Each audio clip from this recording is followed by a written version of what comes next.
Hello, I'm Anna Brown with Living Joyfully, and today I'm joined by my co-hosts Pamela Riccia and Erika Ellis. Hello. Hi. Hi.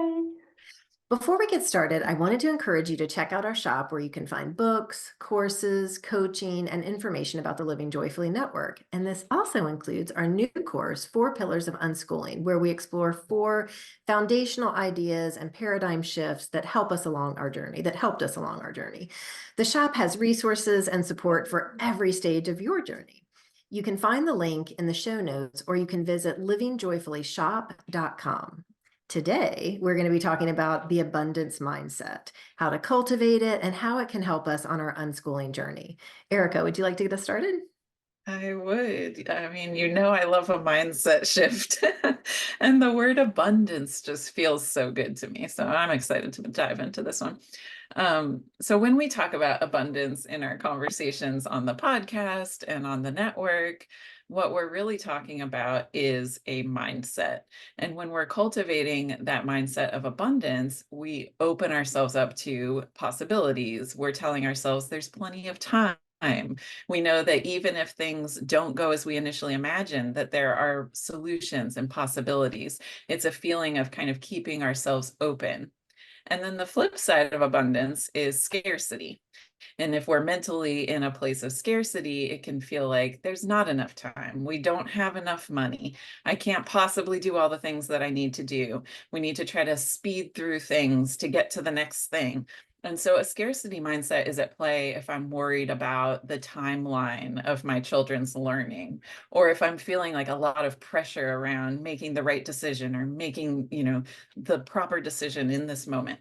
And so we end up, I find, using those two words a lot, abundance and scarcity, to describe our mental states. And I think just recognizing when I'm getting stuck in that scarcity mode can help me to reframe and get to that more helpful mindset of abundance.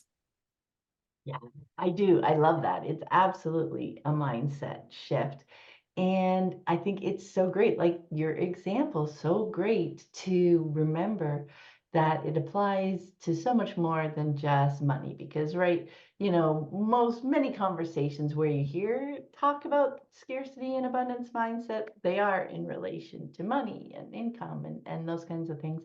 But yes, bigger picture, that same mindset shift can be so helpful to recognize. Like you were saying, it's a scarcity of time. If you're worried, oh, what are my kids learning? When are they going to learn this? And oh my gosh, what if they don't learn this? When we shift to that lifelong learning perspective and we recognize that, when something becomes interesting to them or important to them or just like hits something that they're wanting to accomplish or do, that's when they can learn it, and that's when they will learn it, say with less effort, or it doesn't seem hard. It almost doesn't seem like you're learning, but that's because you got a reason for it, right? It's become important. It's not like learn this now for some day. That's hard because, like, what are you going to connect that to? How's that going to make sense? But when you make that shift to lifelong learning, it takes that scarcity of time component away and helps you realize that there is an abundance and there's a lifetime of it where things can bubble up along the way.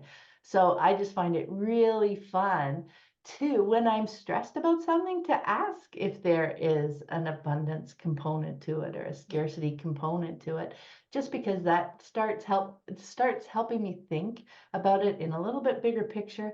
And that's when there are possibilities and solutions versus the more tunnel vision that happens to me when I'm thinking scarcity.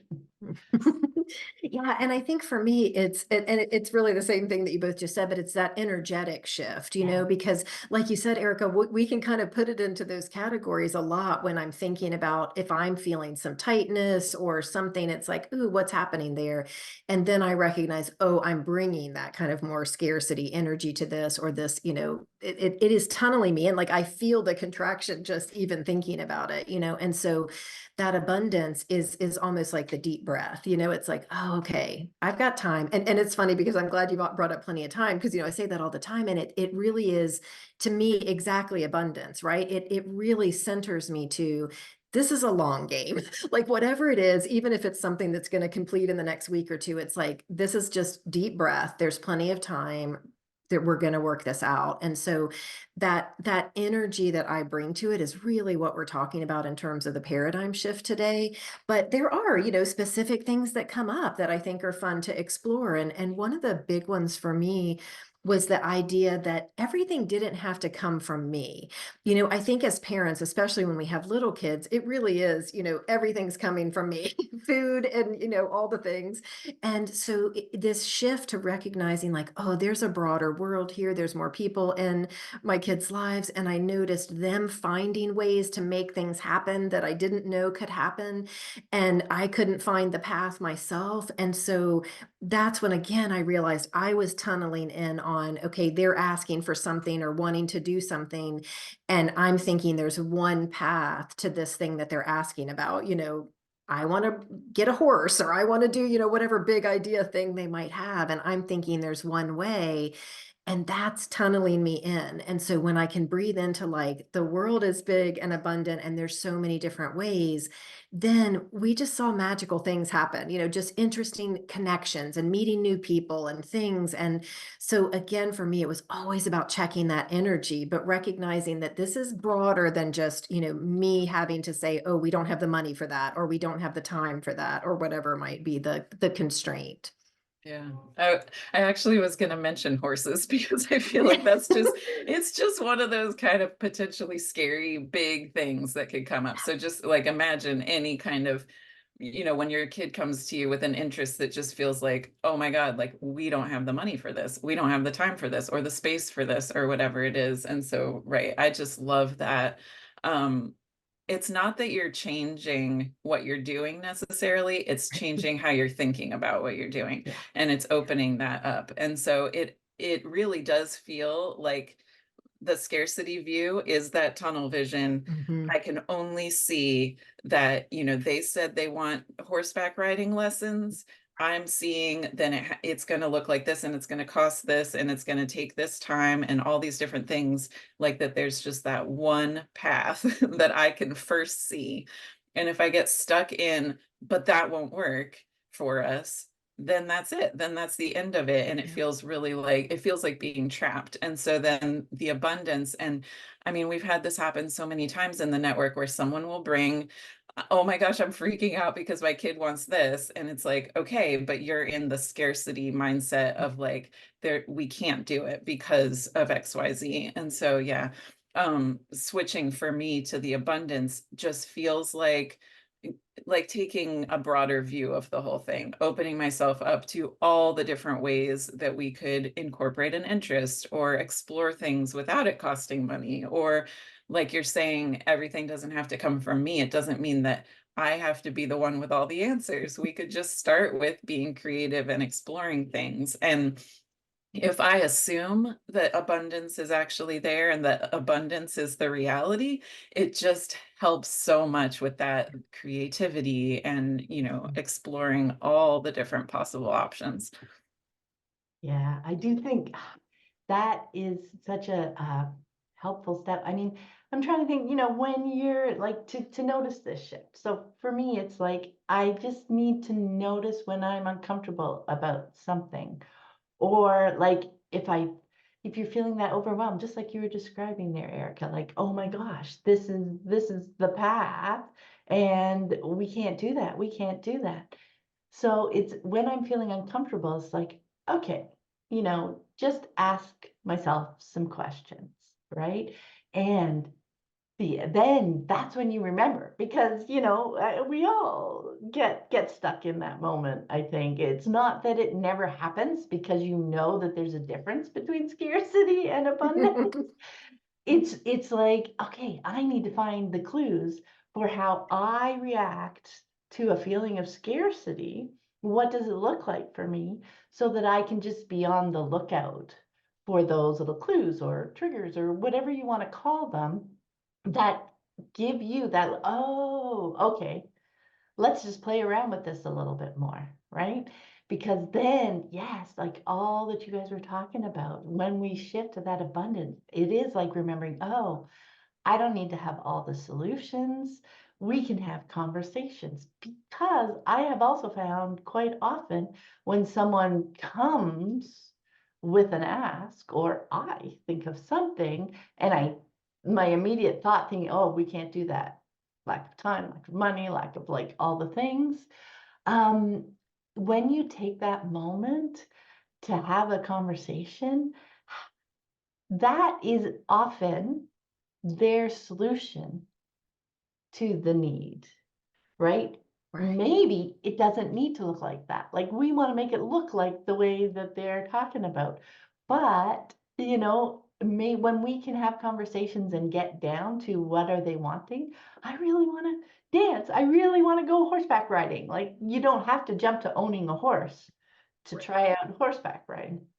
So in having those conversations, like it goes back to kind of our why not yes, speaking of pillars of unschooling course, it's, that's when we can open up to the abundance. We can open up to the creative ideas. We can open up to other possible paths, and even recognizing the first baby step. Maybe the first baby step is going and just watching people, and just getting to maybe meeting a few horses. And then maybe it's finding a place where maybe it's just like a ride, booking a ride, a trail ride, and you go and do that. And is that fun? And then it's like, oh, maybe lessons. That's something that's a little more regular. Like there are so many baby steps along the way. And then at each step, you can learn a little bit more about. And with that abundance mindset, it's not like each step has to be this one thing on this one path, right? The beautiful thing about seeing the abundance is like, oh, we see this one little step and let's try it, get our feedback, see how it goes, and look at all the other possibilities that might exist along with this. Now we've had this experience and we know how it feels, right? So yeah, I think too, the challenge in that shift as well is like we want to, like the plenty of time piece, right? We want to deliver as fast as possible. But when we're like, oh no, we don't need to jump to the end in the most efficient way, that's when we start bubbling up around trust, right? It's like, oh, Yeah. I trust that things will unfold baby step by baby step in some way in that direction, but I don't need to presuppose what it looks like in the end. We're going to learn so much each step of the way that we may tweak it and end up someplace different, but someplace better that's more related to what the person was actually wanting versus how they verbally framed it the first time they mentioned it to us, right? Right. Digging into those needs, I think, is so important. And something that you said earlier just kind of led me on a slight bit of a tangent, but it is about like how to like kind of notice the blocks or switch. And that is to really feel like, okay, where's that tightness coming from? Because this can be coming from a lot of places. Sometimes it can be coming from maybe, like a guilt of like, okay, we don't have the money to do that right now. And am I harming my kids or am I holding them back somehow? And it's like, no, but we have to process that. We have to process that like, okay, that's where that's coming from. Or sometimes maybe we weren't heard as a child. And so it's really important for us to hear our kids and we're feeling like we're not hearing them. But that, like, watch for those little triggers and just give yourself some moments around that. Because, like Pam said, it's like then we can lean back into the baby steps of like, I can hear my child and we can have a conversation and we can be taking baby steps. We don't have to jump all the way to the end and solve it and, have this one solution that's come out of it. And so I think, but give yourself some space around that because I think you'll feel it in your body if you're feeling that tightness or if their big idea is kind of making you, I mean, sometimes it might make you grumpy or like a little snappy of like, why is another big idea that we've got to do kind of thing. Recognize that like, oh, there's something there that I want to figure out and give myself some space and love around because it is hard, there's lots going on and kids have big ideas. And so just recognizing that there's so many ways to support them in cultivating the big ideas, moving towards the big ideas, that doesn't involve you having to step out of your comfort zone even, and maybe you'll a little bit down the road, but it's not like you have to leap out of it the minute an idea comes, because like you said, there's needs under that idea that we can start to play with and have conversations that helps the person feel heard, helps them feel seen, helps them really fine tune the idea, because it may just be like this idea thrown out and they want to just fine tune it and understand it and have a conversation about it. And so I just wanted to make sure I watched any kind of reactions that were about me so that I wasn't putting that on the situation or the discussion that was happening, with my child. Yeah. Oh my gosh, I love that. And I'm just thinking about like how many places those like the triggers and the messages could be coming Yeah. from, just with social media and seeing other people's lives and comparing that to our life, like that could definitely trigger a feeling of scarcity, or like I should be doing it in a way that looks like this, or just that comparison can cause, I think, a lot of those like kind of getting stuck there. But right, when the big ideas come, the more I can deep breathe myself through, just like it's just conversations, it's just exploration, we're just being creative. And that like cultivating that kind of creativity and openness with that abundance mindset, like that helps everyone in the family with every single thing. It's going to serve our children later, if when they think of something, they have that practice of not tunneling in on the one way. um that's like, it's like that fun with brainstorming and creatively thinking about things as a family. I feel like it's just so valuable. And it was making me also think of like, it's super common, especially in like a parent role or like the adult role, to feel like the need to come in with a solution to solve the problem. And that, I mean, it's all related, but like that everything doesn't have to come from me. Like it just doesn't occur to me at the beginning because, well, I'm the parent and I'm the one with the money and I'm the one, and so it's really easy to accidentally like come with a solution and not even almost realize that I'm doing it. And especially if they seem to have a very clear idea about what they want to do too. It's like, okay, we all are just tunneled in on this thing now. And it can cause us all to get stuck, I think, especially if it feels like something that's just not doable, because of money or anything else. But yeah, just that remembering that I don't need to come with a solution, or if I notice myself coming with a solution, to be like, oh wait, that was a solution. This doesn't have to be the one way. Yeah, like it's all such great learning for, moving through problems and moving through, yeah, just life.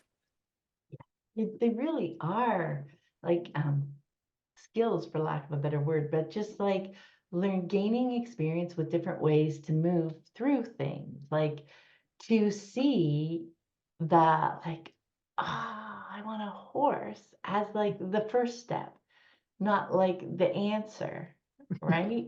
And I found like if that's the family ethos and the way we process and move through things, like I found after, months, years of experience, that's how they were processing. Like you mentioned, they're taking that out into the world with them and the way that they look at things more creatively, but just that there's possibilities, and also not so much about the timeline, right? It's not like I need everything to be done immediately because they've had so much experience growing up with that. Oh yeah, let's do the thing and let's figure out a way to make it work, and checking in with the different contexts and the different constraints that are, part of getting to in whatever direction you're wanting to go. There's just so many pieces. Okay, Anna, I'll I go. got excited because of what you just said, which was, I think that is the trust, right? That's why, because, and you mentioned it earlier that it's important piece, and this is why, and it's because there's a trust. And like you said, Erica, it's not just the big things like the horse, it's the little things like the popsicles ran out, it's the little things where we develop this trust of we are going to figure this out. And the timeline such a perfect thing because it's like, it may not be immediately we can get more popsicles, but they know that I'm not going to forget about it. I'm not brushing them off. I'm not just not going to think about it because we just went to the grocery store. Like, we're going to keep it top of mind. We're going to remember it. We're going to put it on the list. We're going to make sure. We're going to recognize maybe we didn't get enough popsicles last time. Like, it's just going to be this idea of like, oh, okay, what I'm saying is important and valued in my family, and there's a trust that we'll figure it out. So what I think you'll see shift when that trust develops is they're not coming at things with such a sense of urgency. Because I think if we don't feel heard, and this is adults and kids alike, if we don't feel heard, we kind of get louder, right? And maybe a little bit more insistent, and maybe bring a little bit more sense of urgency. Like, you don't understand how important this is to me. But when we develop that trust, when we follow through and we keep having the conversations and we keep moving those baby steps towards it, it changes it, because we all can do that deep breath that I talked about at the beginning and go, yeah, we're going to figure this out. There's lots of different ways to get there. And so I don't know, the way you said it, Pam, I was like, oh, that's it. That's why trust is so important. It's not about solving immediately. It is about just knowing we are hearing each other and we're moving in that direction. And I gotta say, just a jump, the popsicle example is just beautiful because, let's walk through that just a touch, Yeah. oh man, I'd like a popsicle and we're out of them. We can say, oh, I'll put it on the list for next time. But, maybe we grocery shop yesterday and we forgot to pick, or we didn't get enough. And, we had a whole bunch of friends over and we went through them faster than we expected. And we can tell, but like when we have that trust in the relationship and they feel comfortable sharing, like their reaction can be, oh, but I want one really now. Like there's that urgency. Maybe it's hot, maybe whatever. There doesn't need to be a reason or an excuse or anything. But then that's that trust piece too, is that it'll be like, oh, I can't go right now, but I can go later today. Like when we realize, oh, a week from now, next time I'm running Too into long. town isn't gonna work for them. But that's that trust piece, that they trust us, that they can share without having to get louder and louder and louder. Because if they feel like we're not hearing them, they are gonna just be like, but no, but no. And then, all sorts Yeah. of chaos can unfold. But when, they trust that they can say, no, like now, I can't wait till, 5 days from now or 3 days from now, or even tomorrow sometimes. But when they know there's that trust, they'll actually check in with themselves and say, or maybe, if you're just getting into this, maybe it will be like they need it now, they need it now. But if we can deliver it now and now and now, and they can trust that if now is real, we will do as much as possible. I find that then they can relax Yeah. because they've got that trust. Like they see that when something's urgent, we will do as much as we can to help them in that moment. But then they'll be able to, once that trust develops, they can check in with themselves. It's like, okay, yeah, you know what? I had 2 popsicles today. Tomorrow is fine. And then maybe next grocery shopping is fine. It is just super fascinating to see that develop. But yeah, I don't want people to expect that immediately if they're kind of just Yeah. It making that takes shift time. now, because that trust takes some time to develop. And we need to show that they can trust us, right? Through our actions. Right. Okay. One quick thing, Erica, because I know you have something to say too, but this is about the popsicles. So, because, right, like that takes a little bit of time to develop. But here's the energy piece that we're talking about. So, when that happens, we don't have enough popsicles, whatever. I can be frustrated. Like, okay, we literally just went to the store. Why do we not have enough popsicles? This is not, I can get frustrated, or I can be like, oh my gosh, it is so hot outside. We can't get to the store right now, but let's crush up some ice. Let's pour some stuff on it. Let's make something. That's that abundant, that energy shift that for me was so important, because I could get stuck in that place of like, okay, oh my gosh, I just went grocery shopping. I don't want to go again. You know how I feel about grocery shopping. Like that's not fun for me. And so, but that's me tunneling in. That's me bringing that scarcity mindset. When we can have fun with it, we still may need to get the popsicles down the road, maybe even tomorrow or whatever, but I'm bringing a lightness to it and a connection to it that feels better to me and it feels better to them. And how fun Right. might it be to make popsicles, right? Pour some juice Yeah. and stick a spoon in it and like, let's see what happens. Let's now we also have an activity to do. Right. Oh, but right. So it's the trust. So it's kids trusting that we are not just shutting things down because of our fears and our scarcity and our tunnel vision. So there's that trust that we're going to creatively work through things together. But I think the other part of trust for the abundance mindset is us trusting in abundance itself. And so that has been such a big shift for me that really does help. When I'm starting to, have worries and fears about things, if I can come back to trusting that there's going to be a way to move through it, trusting that there's going to be plenty of possibilities, and, trusting in our capability to make things happen in one way or another. And it won't necessarily be that original vision that I thought was going to happen, but there are abundant possibilities. Like that is what really, I mean, just day to day helps me move through, our lives together. That's so brilliant. Yeah. I mean, there's so many pieces. There's an abundance of pieces to the abundance mindset. Like that energy piece that we can bring, that like, well, start with noticing our triggers, noticing something that tells us, oh, it might be helpful to look at this shift, to see more possibilities, the energy we bring to it, the trust that we're developing, the openness to all sorts of possibilities, the it really is the release to the brainstorming side of it. Maybe we suggest making the popsicles and they're like, no, I need it now. Like, and then you're crushing ice maybe and putting, whatever. But when we can be like uh,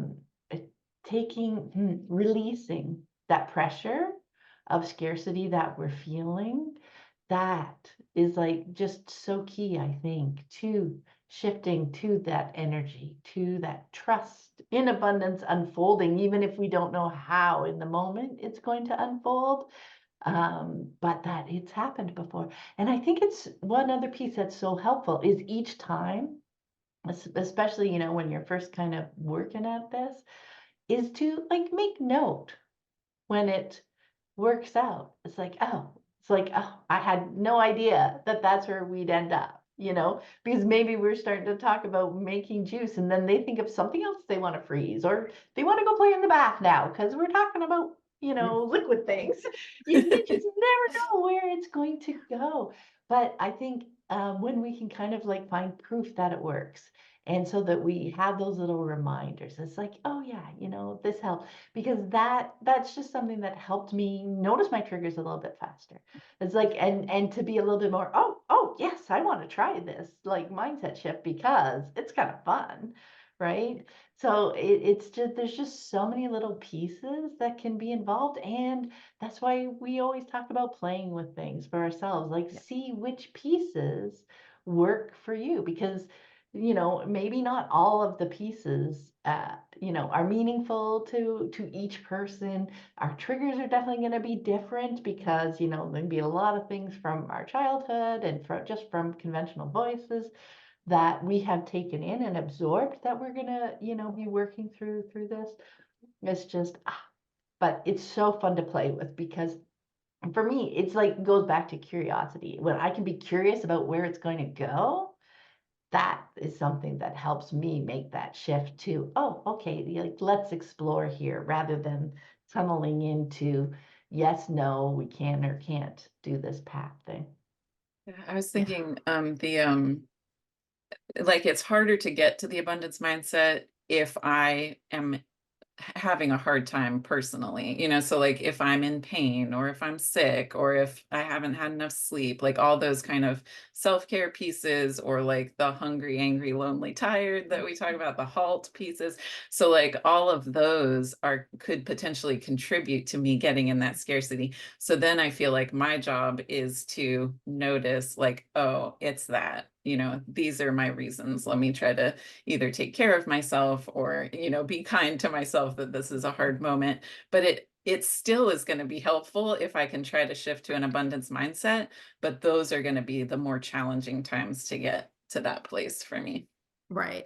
And I feel like, our energy does really set the stage. So being aware of that, I think helps because again, if we're kind of going to a scarcity place, you'll see your kids going to a scarcity place, which then maybe becomes more insistent or more frustrated or wanting something a certain way because it's feeling scarce, like I've got to hone in on this. I have to have it right now, kind of thing. And so, but I think you're so right that sometimes when, we're just our capacity's low and we just for whatever reason, that's hard. But that's when we talk about narration because I think kids are more capable than we think that like if we can say like, okay, I know we can solve this, but right now I'm starving and I can't think and I'm so tired, like we're going to get to this, like just narrating a little bit about what's happening can calm their nervous system to go, okay, they hear me, like they're not helping me right this moment, but they hear me and it's important. So, that's a little baby step we can do when we can't like jump to just the creativity and the abundance if, there's some capacity issues. I think just talk about it. Yeah, and that's where the trust comes in as well, right? Yes. When we've built that trust and we have been able to share, narrate, and mention if we're not feeling well or we're tired or whatever, that they can hear those and take them in because they don't feel like we're just trying to put them off. Right. Right. And I would say definitely follow up. So if you say something like, okay, I'm just too tired right now, it's really late and I want to revisit it, write it down, put it on the whiteboard, whatever your family does to say, we are going to revisit this first thing in the morning and do it because that's how we develop the trust by, following through, by being there, by remembering, and even they may have moved on. That's okay, but you're still there to say, hey, remember that thing you were talking about at 11 o'clock last night? Do you want to revisit it and figure out how we can do it? And they may be like, oh no, I don't care. And that's okay. But just, I wanted to make sure I was remembering to follow up and not just like, okay, I got them to be quiet. And now I'm like, not go back to that again.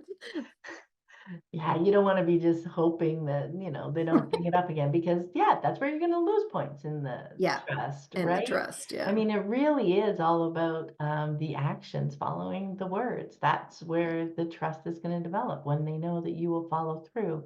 Then they don't need that immediacy as much because like they're going to be louder and I need it immediately because if we wait 6 hours, you're just going to have forgotten it, right? But when they can trust that we'll come back to it, happily come back to it, they so often they get it. Mm. Yeah.